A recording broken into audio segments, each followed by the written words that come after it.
The Galactic Council Chamber was drowning in a storm of whispers and panicked gestures.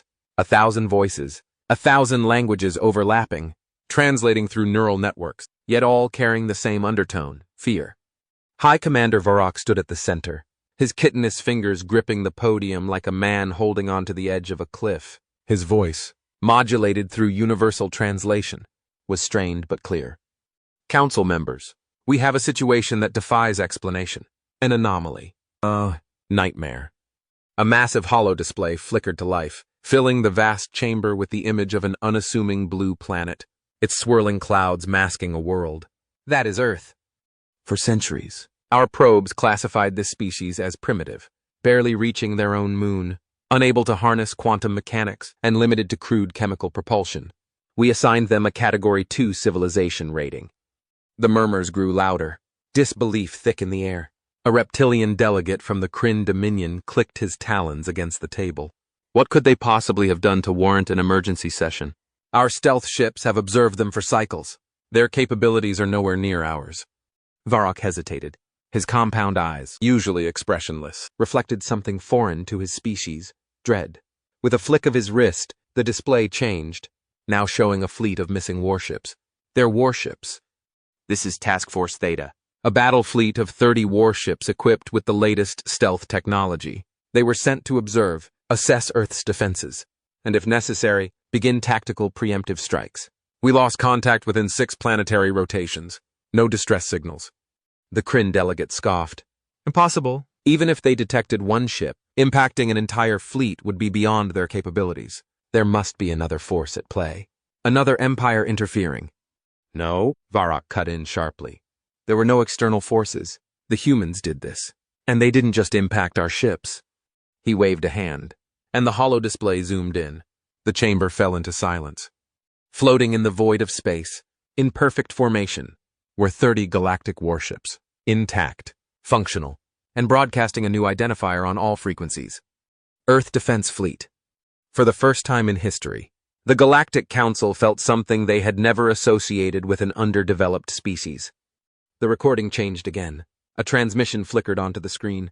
A human male with dark-skinned, sharp eyes, an air of confidence radiating off him like heat off a star. He stood in front of a holographic fight map, arms crossed, the slightest smirk playing on his lips. To the esteemed members of the Galactic Council, his voice was calm. We noticed you watching. Not very neighborly of you. We also noticed your warships. We took them. Hope you don't mind. The screen shifted, showing one of the Kryn warships performing maneuvers that should have been impossible, accelerating faster than its design allowed, shifting in ways that violated standard physics. We made some improvements. Varrock's exoskeleton darkened, a sign of severe distress in his species. This transmission was not a danger. It was a statement. They knew we would intercept it. They wanted us to see, to understand. A new voice entered the feed, a woman this time. Asian features, intense brown eyes filled with a glint of something. I hope you enjoyed the tech demo, she said. We've had your ships for a little over 2 weeks. It took us 3 days to override your security protocols, another 4 to understand your propulsion system, and 1 really fun weekend to make them ours. Turns out, your technology is actually kind of cute when you strip away all the unnecessary safety features. She leaned forward, the grin widening. So here's the deal. You can try again. Send more fleets. Deploy more scouts. We won't stop you. But next time, don't expect to get your ships back. The transmission cut to static. Then, a final, chilling message appeared in simple galactic common text. Try us. Some urged caution, and some remained silent, their minds grappling with an unthinkable truth. Varrock's breathing was shallow, his mandibles clicking involuntarily as the echoes of the human transmission lingered in the chamber. The Kryn delegate had gone silent, his earlier arrogance melting into something unspoken, and he wasn't the only one. Somewhere in the back row, an Andalusian scholar whispered, "They turned our ships into their weapons, in days." Another voice, barely audible, added, "They were never supposed to be capable of that. It's not possible." And yet, it had happened.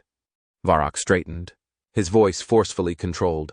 "We must respond immediately. We cannot allow a Category 2 species to defy us." A murmur spread through the council, unease thick in the air. Then, a cold, mechanical voice cut through the noise. It is worse than defiance. Nytheris, the archivist of the council, a creature of living data streams and pure logic, flickered into the discussion. Its form, a shifting lattice of quantum light, pulsed as it spoke. Humanity did not just survive, they adapted. They did not just take our ships. They learned how to make them better. The entity paused as if recalibrating its words. And they are enjoying it. The room fell into a stunned silence. For the first time, the Galactic Council considered a reality more terrifying than a primitive species rising against them. They considered a species that thrived in conflict. Varrok's voice was steel. Then we do what we should have done from the beginning. We overwhelm them. If they have 30 ships, we send 300. If they have found ways to use our technology, we will act. Nytheris' lattice pulsed. The data suggests a different outcome. Varrok stiffened. Explain. A new hologram shimmered into view. Earth was covered in lights. Cities that never slept. Networks that stretched across continents. Millions of humans connected in ways no other species had dared to replicate. But that was not the disturbing part. It was their media. Screen after screen, story after story. Movies, games, books. All of them depict fights, battles against impossible odds. Victories snatched from the jaws of defeat. Fictional wars that humans had been imagining and perfecting for centuries. A slow realization dawned in the chamber. They had not just encountered a species that was learning to fight. They had encountered a species that had been practicing for this moment since the dawn of their civilization. Nytheris' voice softened, a rare hint of something that could almost be mistaken for dread. You misunderstand, High Commander. They are not afraid of war. They are not even reacting to it. The holo display zoomed in. News networks on Earth were celebrating. Social media was flooded with videos analyzing alien technology. Some humans were even placing bets on what they could reverse engineer next. They are entertained. A sharp, hacking sound broke the silence. It took Varrok a moment to realize it came from the Kryn delegate. The sound of someone suppressing absolute panic. Varrok clenched his fists. Then we act before they get any stronger. And if they have already planned for that? Nytheris countered. No one had an answer. On the edges of the chamber, a single monitor flickered. Another intercepted transmission. A human again. This time, a woman. She was standing in what appeared to be an engineering bay, surrounded by alien consoles now modified with Earth-made interfaces. She smirked at the camera, her voice carrying a dangerous amusement. Hope you're watching. She turned to a control panel and pulled a single lever. The Galactic Council Chamber shuddered as the feed showed one of their warships entering hyperspace. But it wasn't fleeing. The Galactic Council Chamber was in chaos. Security protocols screamed through the air, warning sirens blaring as the impossible unfolded before their very eyes. One of their own warships, one of the finest, most advanced vessels ever constructed, was now under human control and was coming for them. Varrok felt his exoskeleton tighten, his secondary hearts hammering against his ribs. He had seen countless battles and had led armadas across entire star systems. But never, never had he experienced something like this. Intercept it, he roared. Shut it down before it Council airspace. A dozen officers scrambled to comply, their elongated fingers dashing across holographic interfaces, attempting to override the ship's navigational systems. No response. High Commander, one of them gasped. They've completely rewritten the control protocols. We can't even access our own security failsafe. Varrok bared his fangs. That was impossible. Their ships were encrypted beyond comprehension, layered with fail-safe mechanisms that not even the brightest minds of the Council could fully unravel. And yet, here it was, hijacked by a species that had barely left their own solar system. The Kryn delegate gripped the sides of his chair, his talons digging into the polished metal. His scaled face had lost its usual smug confidence. You said they had only had our ships for weeks. How could they have broken through our defenses so quickly? Nytheris pulsed softly, the energy of its lattice dimming. Because we assumed they would think like us. The holographic feed was still active. The human woman was back, standing in the center of a newly modified bridge, her arms folded casually. Took us a little longer than expected. But hey, good tech. Overcomplicated, but good. We had to strip out all your weird redundancy systems, but once we did, this thing purrs like a muscle car. She turned and gestured toward the glowing quantum core behind her. I bet you're wondering how we did it. Well, you see, Humans have this annoying little habit of breaking things just to figure out how they work. The moment we realized your AI protocols were designed for hierarchical command structures, we did the logical thing, she smirked. We turned them into an open-source project. The chamber went still. Varrock's mandibles twitched. They what? Nytheris pulsed erratically, its energy signature flashing with something disturbingly close to anxiety. If they decentralized our command structure, then... The woman grinned. Then we now have access to every one of your ships with the same security system. For a brief moment, silence choked the chamber. Then the monitors flickered. Ship after ship, vessel after vessel, hundreds of galactic warships, each one lighting up with new transmissions. Varrock's vision darkened at the edges. The Kryn delegate staggered back, his claws trembling. You mean to tell me they've turned our own things against us? Nytheris Lattice pulsed erratically. Not all of them, but enough. Varrock gritted his teeth, his fury boiling into something cold. He had underestimated them. They all had. But the battle wasn't over yet. Deploy every remaining fight ship we have. Commander, Nytheris interjected, its voice calm but sharp as a scalpel. That may no longer be an option. Varrock's eyes narrowed. Why? The feed changed again, this time to Earth. Humanity wasn't just preparing for a fight. They were ready for it. Every satellite, every station, every military installation was primed, and the feed shifted again, displaying a fleet of human ships. Serena Kova's voice crackled through the broadcast. Funny thing about humans, we're impatient. The moment we got our hands on your tech, we didn't just copy it. The camera panned over the vessels, revealing designs that should have been impossible.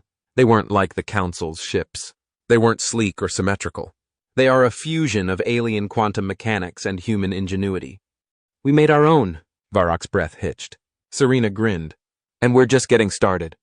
From the edge of the Sol system, the Galactic Armada emerged in perfect formation, 270 warships, each a fortress of quantum-forged alloys and weapons.